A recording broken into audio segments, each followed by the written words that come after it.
अभी तक हम लोगों ने जो वर्क डन कैलकुलेट किया है वो सिर्फ बिकॉज ऑफ पॉइंट चार्ज ही किया है। एंड आप ऐसा समझ रहे होंगे कि खाली पॉइंट चार्ज की वजह से ही निकाला जा सकता है, ऐसा बिल्कुल नहीं है। हम लोग डिफरेंट केसेस देखेंगे कि से पहला आपके पास ये है work done in uniform external field. इसमें भी ज़रा वर्क डन देख लेते हैं।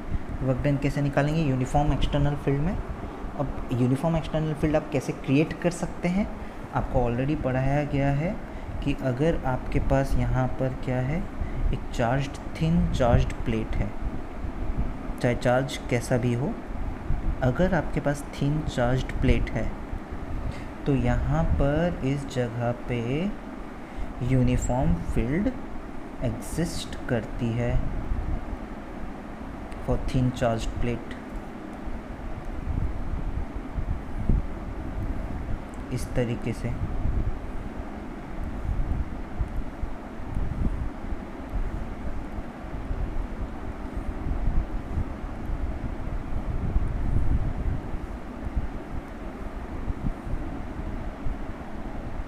ठीक है। तो ये आपके पास यूनिफॉर्म फील्ड है जो यहाँ पर एग्जिस्ट कर रही है, और आपको ये फील्ड की वैल्यू भी पता है। अगर हम निकालना चाहें तो, फ़िलहाल तो ना निकालें चलेगा। और अगर इसकी चार्ज डेंसिटी सिग्मा है, इन्फानाइट चार्ज प्लेट है, फील्ड की वैल्यू आपके पास है sigma upon 2 epsilon not, right. अब आपको क्या करना है, यहाँ पर एक चार्ज है, राइट। तो इसको आपने पॉइंट ए से पॉइंट बी लेकर गए, कहीं पर भी लेकर गए, आप पॉइंट बी लेकर गए इधर, कैसे भी कोई भी पाथ से ऐसे इधर बी लेकर गए, राइट। इस पाथ से लेकर गए, बी लेकर गए आप। Now you want to calculate the work done, you want to calculate the work done. अच्छा, ये कैलकुलेट करने से पहले मैं आपको एक सिंपल पार्ट निकालना चाहता हूँ कि ये चार्ज के अलावा हमारे पास एक और एग्जांपल लेता हूँ जो सीधा सीधा एग्जांपल है। सीधा सीधा एग्जांपल आपको बताता हूँ। ये एग्जांपल से पहले मान के चलो यहाँ पर एक चार्ज है, पॉइंट एक्स पे है, आप in the direction of field point Y पे लेके गए by travelling a distance capital D, एकदम ऐसे लेकर गए। What is the work done, right. तो चार्ज की वैल्यू आपके पास q है, यहाँ पर लेकर जा रहे हैं, इन द डायरेक्शन ऑफ फील्ड लेकर जा रहे हैं। तो अब देखो यहाँ पर क्या फोर्स वेरिएबल है कि कांस्टेंट है, पहले ये देखो। Because for constant force work done होता है F vector dot S vector, and for variable force work done होता है integration of F vector dot ds vector, ऐसा होता है। कांस्टेंट फोर्स है तो F vector dot S vector, and variable force है तो F vector dot ds vector होता है, राइट। तो यहाँ पर आप पहले फोर्स देख लो, क्या यहाँ पर हर जगह पे फोर्स कांस्टेंट है। तो यहाँ पर मैंने देखा, यहाँ पर आपके पास फोर्स की वैल्यू भी QE है क्योंकि E कांस्टेंट है। यहाँ पर भी आपके पास फोर्स की वैल्यू क्या है, QE है। तो यहाँ पर आपके पास फोर्स कैसा है, कांस्टेंट फोर्स है, वेरिएबल फोर्स बिल्कुल भी नहीं है, राइट। तो फिर आप कैसे निकालेंगे फील्ड, कैसे निकालेंगे फील्ड तो आ गया आपके पास। फिर वर्क डन कैसे निकालेंगे, कौन सा फार्मूला यूज़ करेंगे, हम ये वाला फार्मूला यूज़ करेंगे। तो आपके पास यहाँ पर क्या आ रहा है, work done from x to y equals F vector dot S vector. So F vector का आपके पास फिर फॉर्मूला क्या होता है, F वेक्टर का मॉड S वेक्टर का मॉड कॉस थीटा। अब देखो यहाँ पर आपको पता है throughout the journey force constant है, तो F वेक्टर का मॉड की वैल्यू क्या है, QE, एंड S वेक्टर का मतलब जो डिस्प्लेसमेंट हुआ, अपने पास डिस्प्लेसमेंट इतना हुआ है, this was the displacement part, this is S vector. मेरे ख्याल से ये पार्टिकल इस डायरेक्शन में डिस्प्लेस किया है, this is the displacement vector, मतलब direction angle between F vector and S vector देखो दिस एफ वेक्टर और एस वेक्टर के बीच का एंगल 0 डिग्री है एंड एस वेक्टर का मॉड है आपके पास डी एंड थीटा इक्वल्स 0। तो यही सारी चीज़ यहाँ पर पुट करने से you will get the answer Q E D cos 0 that is Q E D. ख़त्म, ये एक्स से वाई जाने का है। अच्छा, अब एक और एग्जांपल देख लेते हैं। अगर आप कहाँ से कहाँ जा रहे हैं, पी से क्यू जा रहे हैं, ऐसा कुछ जा रहे हैं,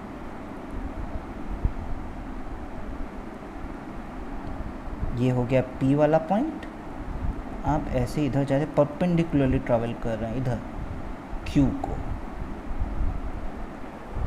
पी से क्यू पे जा रहे हैं और यहाँ पर परपेंडिकुलरली ट्रैवल कर रहे हैं। अब यहाँ पर वही चीज़ देखेंगे,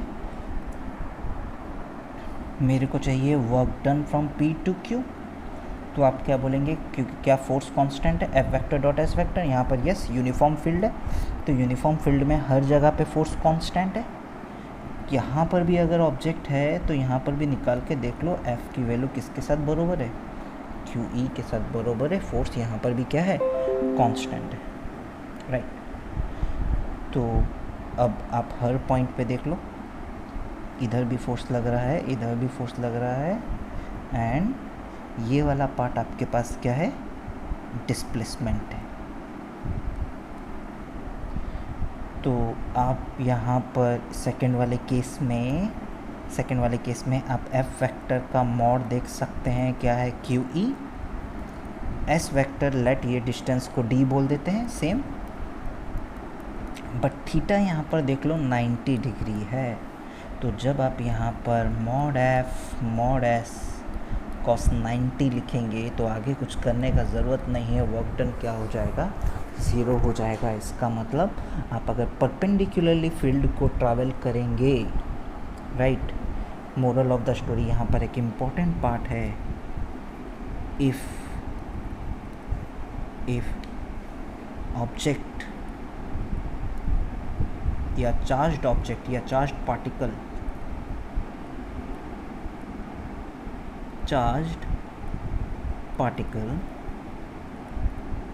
moves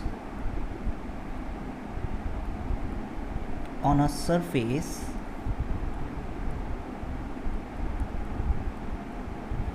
on which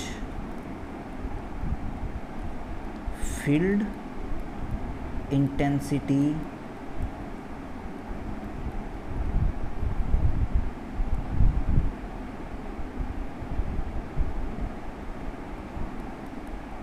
is same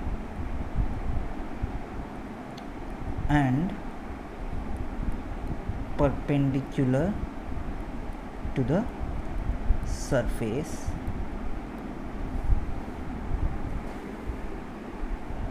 then work done is 0। ये एक इम्पॉर्टेंट पॉइंट है। देखो आपके पास ये जो सरफेस है, यहाँ पर ये जो सरफेस है, यहाँ पर सभी पॉइंट पे फील्ड इंटेंसिटी की वैल्यू क्या है, मैग्नीट्यूड क्या है, सेम है, एंड सभी पॉइंट पे क्या है, परपेंडिकुलर है। तो वर्क डन यहाँ पर मूव करने के लिए क्या होगा, इधर से कोई भी पॉइंट पे इधर मूव करने के लिए वर्क डन आपके पास क्या आ जाएगा, 0 आ जाएगा। एक सिंपल सा पार्ट है और इम्पॉर्टेंट पार्ट है, राइट। अब ये ए से बी वाला हमारा ओरिजिनल क्वेश्चन में आते हैं। मतलब आप बोलेंगे सर कि यहाँ से यहाँ पर आया, तो बताओ कैसे करेंगे। सी, सबसे पहले मैं इसके कोऑर्डिनेट्स लिख देता हूँ, ठीक है। मान के चलो ये x1, y1 पे है और ये आ रहा है x2, y2 पे, ऐसे आ रहा है। तो कोऑर्डिनेट तो पता होगा, कुछ ना कुछ तो पता होगा, नहीं तो आप डिस्टेंस कैसे निकालें।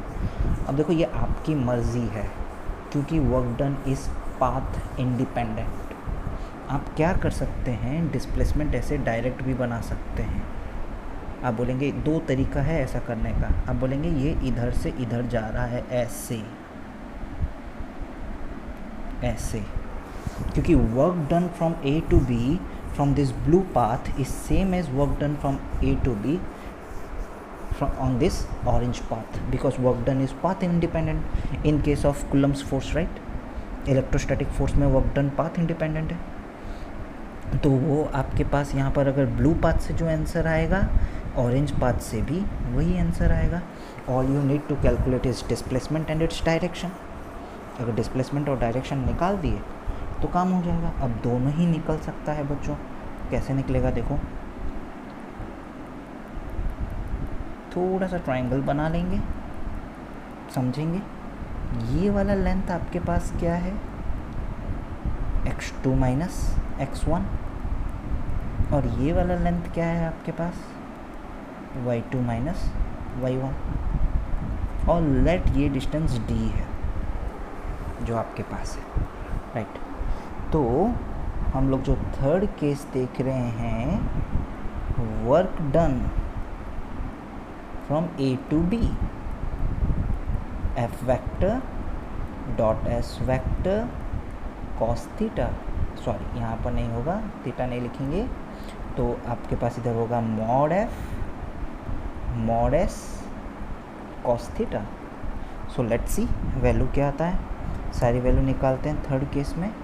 सो यहाँ पर मॉड F की वैल्यू तो चेंज नहीं होने वाली, इसकी वैल्यू वही QE है, राइट. नाउ S वेक्टर की वैल्यू इधर क्या है देख लो, मॉड डिस्प्लेसमेंट, ये ऑरेंज लाइन के अलोंग हुआ है, this is the displacement line. देखो orange line is displacement line, तो ये जो वेक्टर है, this vector is your displacement vector in third case. ये आपके पास डिस्प्लेसमेंट वेक्टर है, राइट. तो ये जो डिस्प्लेसमेंट वेक्टर है, इसका मॉड आपके पास कितना है, d, और cos theta. cos theta is angle between F vector and S vector. मतलब ये हो गया S वेक्टर, ये वाला हो गया S वेक्टर, एंड फोर्स कहाँ पर लग रहा है, कौन से साइड में लग रहा है, इस साइड में फोर्स लग रहा है. This is F vector, so this is angle theta. तो आप cos थीटा देख सकते हैं, cos theta is base which is x2 minus x1 by hypotenuse which is d. तो let's put the value, x2 minus x1 by d. तो अगर आप इन तीनों को रखेंगे, टोटल वर्क डन आ रहा है QED into x2 minus x1 by d. Cut गया, वैल्यू आ रही है QE into x2 minus x1, right. ये आ रहा है आपके पास वर्क डन. सी कितना सिंपल है. अच्छा, इसको आप ऐसा भी तो समझ सकते हैं, अगर पाथ इंडिपेंडेंट है, अगर पाथ इंडिपेंडेंट है तो हम A से B कैसे जा सकते हैं. A से B हम लोग के पास पाथ क्या होगा, this is path independent. Let's see.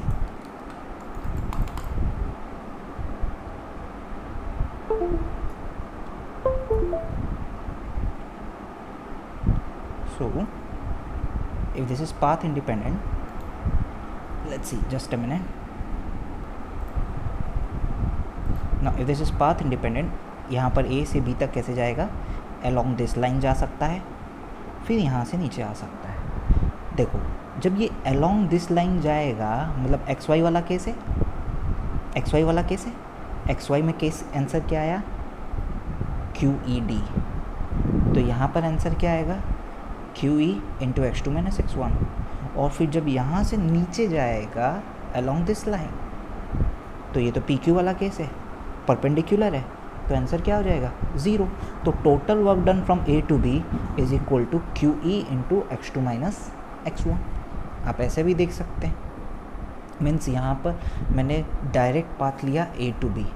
आप बोलेंगे सर अगर पाथ हम A, B और C से करके लें, मतलब हम लोग निकालें work done from A, C फिर B, तो आप बोलेंगे work done from A to C plus work done from C to B. आपको पता है work done from A to C, ये तो डायरेक्टली पहला वाला केस है. देखो केस 1 जैसा है, राइट. X से Y वाला केस है, A से C, ए से C is just like this case X से वाई. सो एक्स वाई में वर्क डन कितना निकाला था मैं, क्यू ई डी, राइट. तो Q E is the force, D is distance. यहाँ पर Q E will be the force, distance is x2 minus x1. तो ए से सी का वर्क डन हो जाएगा Q E x2 minus x1. Similarly अब सी से बी का वर्क डन निकालना है. सी से बी परपेंडिकुलर है, और अभी अभी बताया अगर परपेंडिकुलर ट्रैवल करेंगे तो वर्क डन क्या आएगा, ज़ीरो आएगा. तो आपके पास यहाँ पर वर्क डन सी से B equal zero. So total work done from A से B equals Q E into x2 minus x1. See work done is independent of the path. आप डायरेक्ट पाथ चूज़ कर सकते हैं या ऐसा path choose कर सकते हैं, आपके पास वर्क डन वही आएगा. It is independent of path, right. तो जो यूनिफॉर्म फील्ड होगा उसमें वर्क डन निकालना बहुत सिंपल है. मैंने आपको बता दिया, चाहे वो कैसा पाथ हो, चाहे in the direction of field हो, चाहे perpendicular to the direction of field हो, या वो कोई भी पाथ में ट्रैवल करे, तो आप उसमें क्या कर सकते हैं, वर्क डन ईज़िली निकाल सकते हैं. कोई प्रॉब्लम नहीं होना चाहिए, राइट. नाउ अब ये तो यूनिफॉर्म एक्सटर्नल फील्ड था. अब मैं एक और खाली एग्जांपल दे देता हूँ वर्क डन का. एक और छोटा सा एग्जांपल दे देता हूँ ताकि आपको अब पूरा फाइनली क्लियर हो जाए. Second, work done on point charge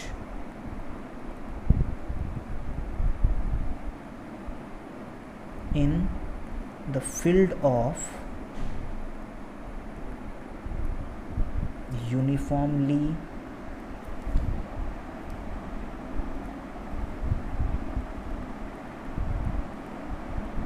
charged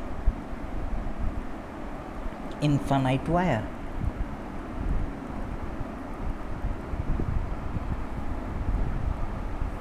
देखो अब आपके पास ये यूनिफॉर्मली चार्ज्ड वायर है,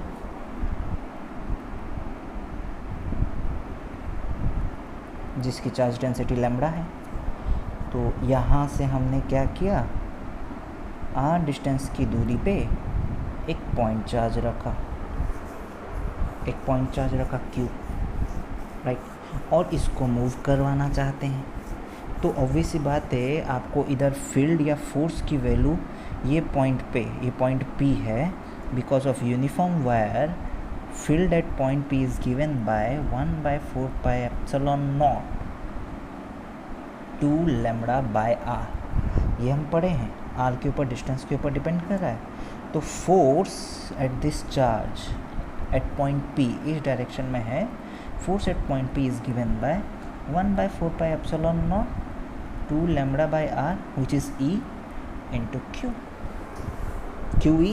दिस इज़ द फोर्स. ऐसा हम लोग पढ़े हुए हैं, कोई बड़ा बात नहीं. एंड फोर्सेस यहाँ पर देख लो, force is variable, it is depending on distance. अगर डिस्टेंस वेरिएबल होगा, फोर्स वेरिएबल होगा. सो वर्क डन निकालने के लिए इसमें तरीका क्या है, integration of F vector dot D S vector, क्योंकि वेरिएबल है. तो आपने क्या किया, इसको थोड़ा सा इधर मूव किया, एक हल्का सा मोशन इधर लेकर आए इसका, इस डायरेक्शन में. तो this is your D S vector and this vector is same as D R length, क्योंकि आर के डायरेक्शन में डी आर के साथ बरोबर है, angle between them zero. So F D R, D S को डी आर सब्सटीट्यूट करता हूँ, कॉस ज़ीरो, बिकॉज आप देख सकते हैं आर के ही डायरेक्शन में है D S. So D R D S vector का mod can be equals D R. अब इसको इंटीग्रेट करना है हमको. 1/4 pi epsilon not 2 lambda Q तो बाहर आ गया, 1/r डी आर. अब समझना जो मैं बोल रहा हूँ, integration of 1/x dx equals ln x, ये होता है. तो जब आप इसको इंटीग्रेट करेंगे, you will get the value 1/4 pi epsilon not 2 lambda Q ln r. अब आप लिमिट डाल दो, लोअर लिमिट आर इनिशियल से लेकर आर फाइनल के बीच में आप वर्क डन निकालना चाहते हो। अब एक पॉइंट पे तो वर्क डन नहीं निकलेगा ना, आपको मूव करना पड़ेगा। तो ln R final minus ln R initial, ऐसा ही तो होगा। और एक रूल तो आपको पता है, ln a minus ln b equals ln a by b।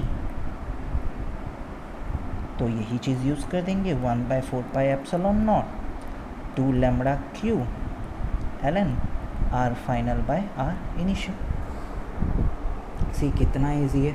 अच्छा, अगर आप पोटेंशियल एनर्जी डिफरेंस निकालना चाहेंगे, बोलेंगे सर पोटेंशियल एनर्जी डिफरेंस निकालना, नेगेटिव ऑफ वर्क डन, ख़त्म, -1/4 pi epsilon not 2 lambda Q ln R final by R initial. क्योंकि जब आपके पास ये चार्ज इधर मूव करेगा पोटेंशियल एनर्जी चेंज होगी, तो that is ln R final by R initial, minus sign लगा दीजिएगा, दैट्स इट। तो आप ये समझ लीजिए, अगर आपको वर्क डन निकालना आ गया तो पोटेंशियल एनर्जी डिफरेंस निकालना आ गया, राइट। तो एक सवाल मैं दूंगा, वो आप मुझे करके बताइएगा। इसमें ये थर्ड वाला पॉइंट ट्राई करके मुझे करके बताइएगा। Work done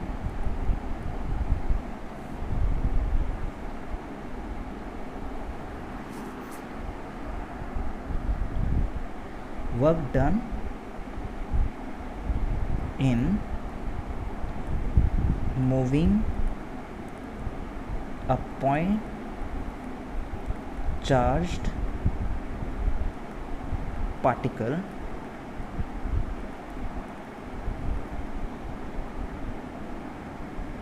in the external field of bit 1 uniformly charged conducting sphere, right, uniformly charged conducting sphere. ये वाला आप देखिएगा, मतलब मैं आपको डायग्राम बना देता हूँ। अच्छा, कंडक्टिंग स्पीयर है तो आपको ये बात तो समझ में आ जाएगा, charge will reside on the surface, चाहे कहीं पर भी चार्ज हो। कंडक्टिंग स्पीयर का मतलब है charge will be on surface, right. तो ये कंडक्टिंग स्पीयर है, चार्ज सरफेस पे है एंड इसका रेडियस r है, राइट। तो आपके पास यहाँ पर दो पोजीशन है, एक तो आप वर्क डन निकालेंगे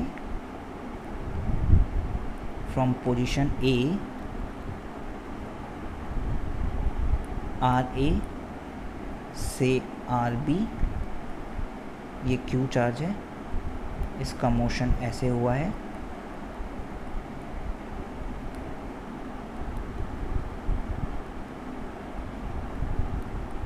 एंड आप दूसरा वाला पॉइंट का क्या निकालेंगे, जो इंटरनल पॉइंट है।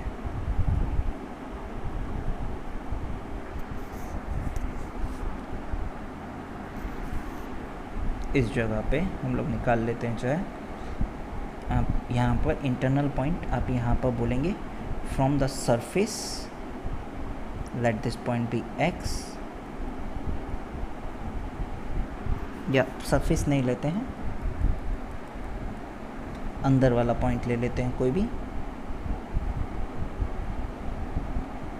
x r इनिशियल एंड ये rx, और इसको आपने मूव करवाया है यहाँ पे y, ry, ये आप निकाल के बताएंगे। मतलब मुझे जानना है work done from A to B and work done from X to Y, ये जानना है, राइट। एंड सेकंड वाला बिट मैं अपलोड करूँगा, अगर कोई करना चाहता है वो कर सकता है, uniformly charged insulating solid sphere. ये वाला मैं आपको नेक्स्ट लेक्चर में अपलोड करूँगा।